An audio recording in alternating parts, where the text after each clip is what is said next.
So is it possible to have 100% customer satisfaction?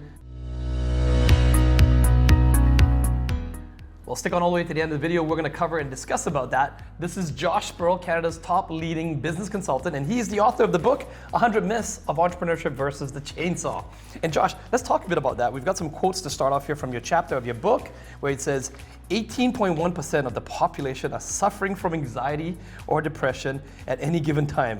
Anxiety and Depression Association of America. And you also have Zig Ziglar here, which says, don't be distracted by criticism. Remember, the only taste of success some people have is when they take a bite out of you. That's by Zig Ziglar. So Josh, let's talk about this, right? How do you deal with difficult customers? Well, the first thing you have to do is you just have to set your expectations of dealing with difficult people. Right.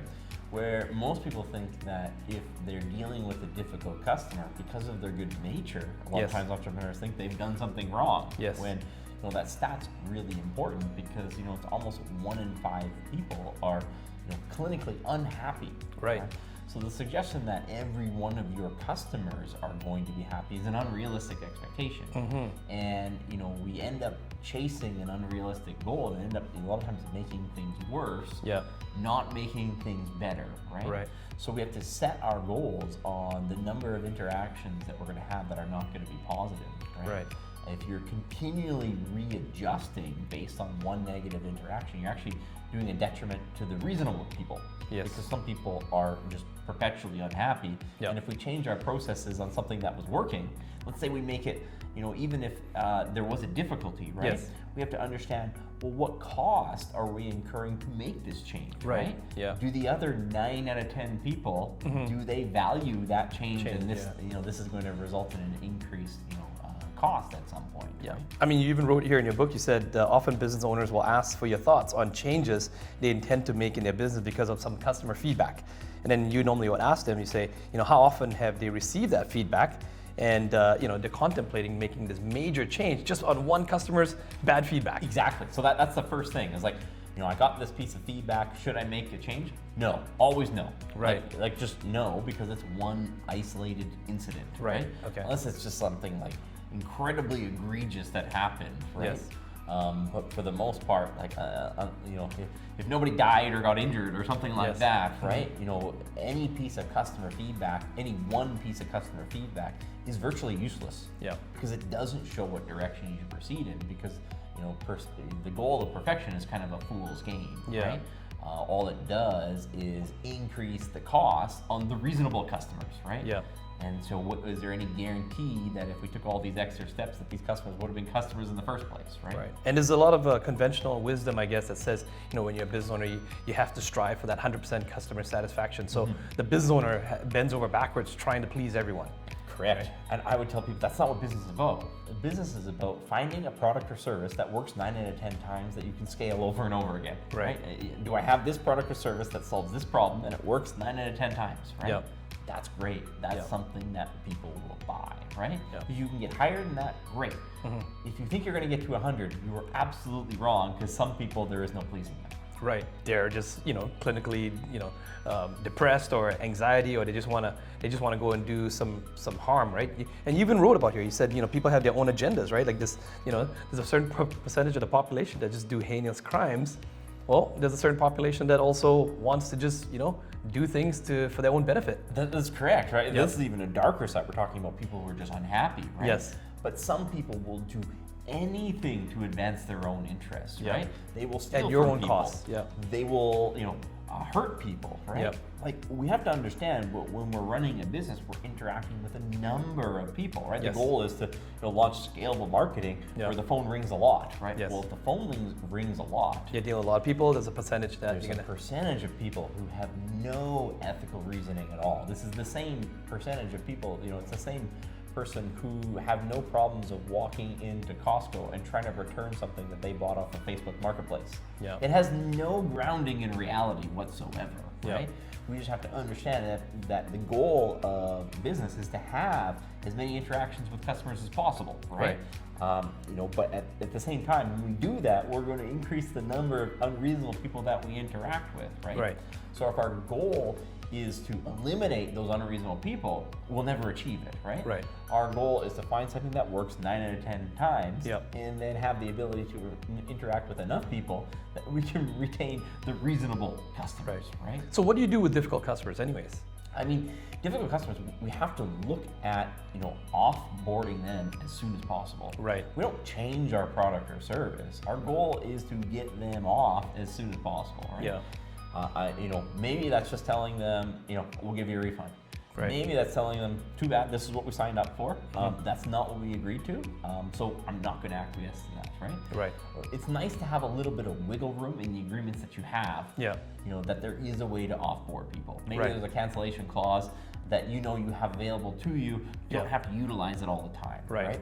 Maybe there's a certain profit margin that we can scale it back, right? Yes. Maybe there's certain points where you can get out of the contract amicably, right? Yes. But your goal isn't to change difficult people. We're not a counselor, we're not a psychologist, Yeah. right? I mean, there's a lot of psychologists failing at trying to deal with these difficult people alone. Yeah. It's a complete job unto itself. You're not going to change them, and you're not going to get a set of, an operating system that's going to eliminate difficult people. Yeah, and it's not the best use of your time, plus also your team, right? I know that you wrote here about how it actually affects your own staff as well too, and their morale as well too, right? Correct. I mean, business fails because of customers, cash flow, and team. Yes. Right? Difficult customers tend, they can ruin all three. Yes. They can tie up all your time. Yep. Dealing with difficult person, so you're not training more customers. Yep. They tend not to pay or want discounts on anything. That's right. So it affects your cash flow. And then one of the biggest things is they're a detriment to the team members who are dealing with them, right? Yeah. They're negative, right? So it's Yeah. difficult to retain quality staff, right? I would suggest that there's very few customers who would be important as any one good quality employee, right? Yeah. If it comes down to an unreasonable customer Yep. or a good employee, Take the good employee. good any day. employee, and sometimes it's point blank looking at a customer and saying, it's like, hey, I've had this employee for 5 years, I've had no experience to support what you're saying, right? Yeah. Quite frankly, I just don't believe you, and I don't think this is the right place for you. And then you watch that reaction, Yes. right? It's not what they expected, Yeah. right? Because I think somewhere along the way we got to the fact where the customer is always right. That's not true. Sometimes the customer's crazy, legitimately crazy, Yeah. right? And your goal is just to exit them Yeah. as quickly and as efficiently as possible, not to acquiesce in them. Yes. Because if you do maintain that relationship, they will get more unreasonable as the That's right. relationship goes forward, And right? be toxic to your staff and be toxic to everyone. That's right. Imagine you're running a restaurant and you give them a discount on their bill. Yeah. Okay, you feel good. I'm a customer service ninja. I Yeah. gave I avoided the 1-star Google review. I gave them a refund. Guess what? They're going to come back next week and ask for it all over again, yeah. right? And so the goal is to be fair with people, right? It's to be, treat others the way you would want to treat them, right? Yep. The goal is not to get pushed around by people, right? Right. That's not going to further your business. It's going to weaken your team, right? Yes. It's going to weaken your pocketbook, right? And so you should do things fairly, do them calmly. You don't have to operate on their level, Yeah. right? Yeah. A lot of times they're on a level 10. It's just like, what are the facts of what they're actually saying? A lot of times you have to ask for additional facts. That's right. Yeah. Because what they're telling you is usually bits and parts of the story. You got to figure out the rest of the story. Maybe they have a perfectly legitimate concern, right? Yeah. But they're just not articulating it In a calm manner, Yeah. right? But usually the goal is to fill in those details. Go talk to the people. Slow it down, right? Yep.